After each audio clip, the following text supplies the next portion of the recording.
तो कल मैंने आपको लेटिमर आरेख बताया था। आज हम देखेंगे दो और आरेख, जिसमें पहला है फ्रॉस्ट आरेख।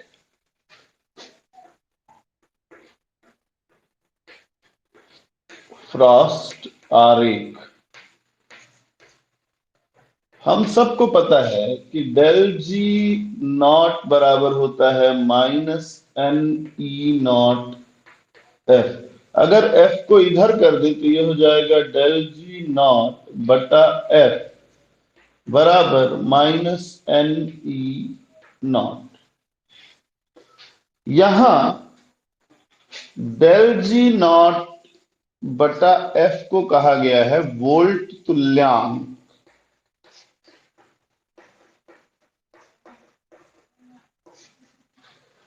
तो वोल्ट तुल्यांक और ऑक्सीकरण अवस्थाओं के मध्य संबंध दर्शाने वाला ग्राफ ये कहलाता है आपका फ्रॉस्ट आरेख। तो फ्रॉस्ट आरेख की खासियत क्या है?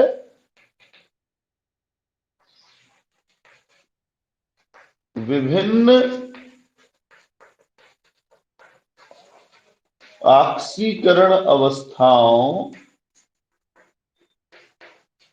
तथा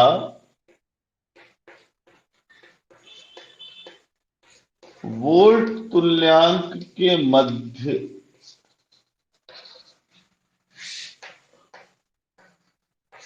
संबंध दर्शाता है।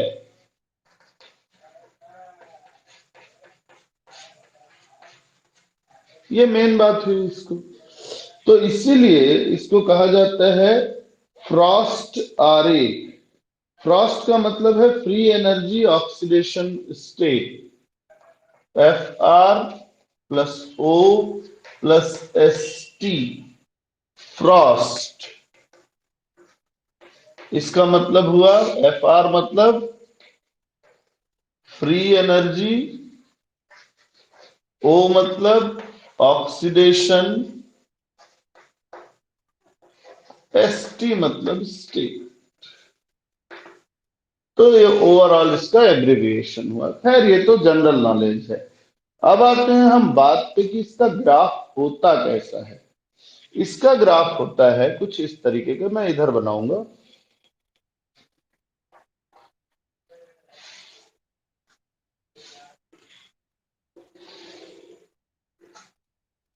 जिसमें एक्स एक्स अक्ष पर ऑक्सीकरण अवस्थाओं के मान घटते क्रम में लिखे जाते हैं।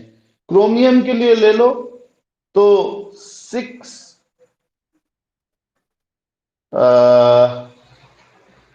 3 2 1 0 4 5। ठीक है, घटते क्रम में रोमन में लिखा हुआ है, मैंने आपको नॉर्मल लिख के दिया है। और इस तरफ वाई अक्ष पर है डेल जी नॉट बटा एफ का मान, या हम ये कहें वोल्ट तुल्यांक। तो वोल्ट तुल्यांक में सेंटर में आपका यहां पे हम ले लेते हैं 0। ये हो गया -1, -2, -3, सो ऑन। नीचे आप अपनी सुविधा के हिसाब से बढ़ा सकते हो। ऊपर +1, +2, +3। ठीक है, ये ग्राफ का बेसिक आइडिया हुआ। अब हमने ये देखा कि क्रोमियम की शून्य ऑक्सीकरण अवस्था में उसके वोल्ट तुल्यांक का मान 0 है। यानी जब क्रोमियम अपनी मूल अवस्था में है तो वोल्ट तुल्यांक का मान 0 है।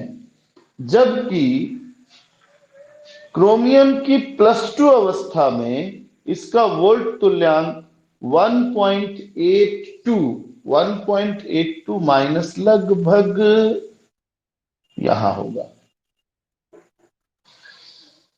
सॉरी, 1.82 ना, यहां होगा ये।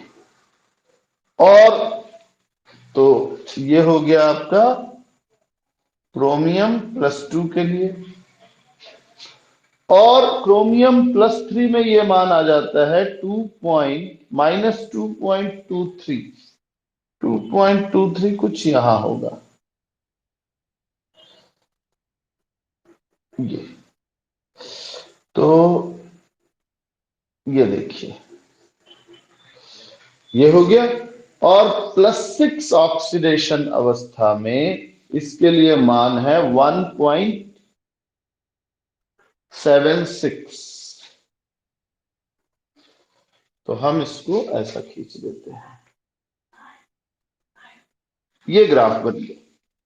तो ग्राफ तो वैल्यू के बेस पे बना, अब ग्राफ को वर्णन कैसे करेंगे?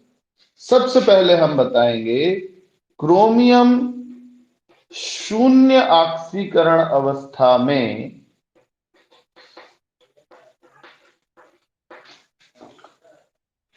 शून्य ऑक्सीकरण अवस्था में 0 वोल्ट तुल्यांक रखता है। में वोल्ट तुल्यांक कितना होता है इसका? 0 पहले मान रख लेंगे। सेकेंड, क्रोमियम +2 ऑक्सीकरण अवस्था में वोल्ट तुल्यांक का मान कितना दिया हुआ है मैंने बताया, -1.87 वोल्ट। और क्रोमियम +3 ऑक्सीकरण अवस्था में इसका मान है -2.23 वोल्ट।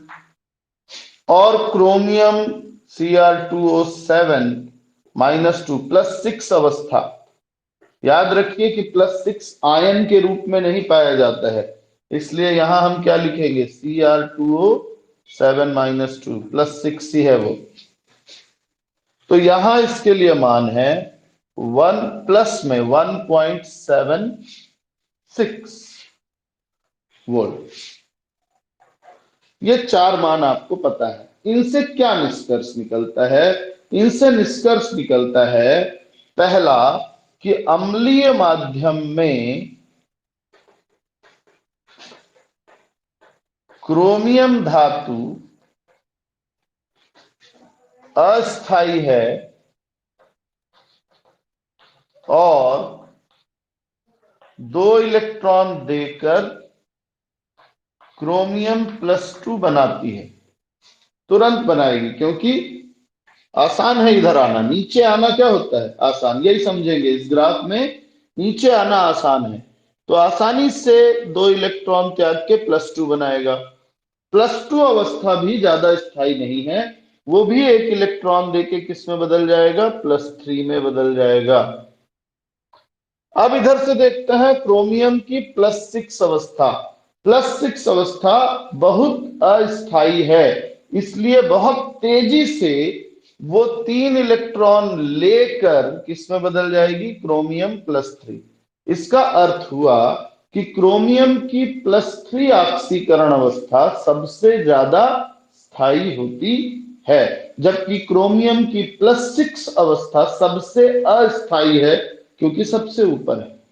ठीक है, तो यही आपको बताना होता है, बहुत आसान है। आप इसको सिंपल, हमको सिर्फ यही तो बताना है कि कौन सी ऑक्सीकरण अवस्था अस्थाई है और कौन सी ऑक्सीकरण अवस्था स्थायी है। देखने पे साफ पता चल रहा है कि क्रोमियम की +3 अवस्था सबसे ज्यादा स्थायी है।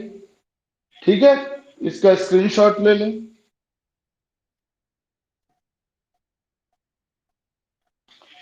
ठीक है, मैं समझता हूं ले लिया होगा आपने।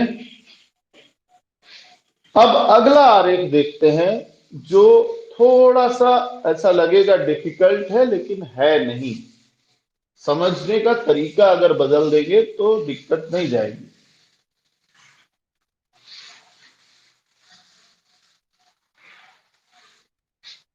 फ्रॉस्ट आरेख के बाद अगला आरेख हमारा है पोरबेक्स आरेख।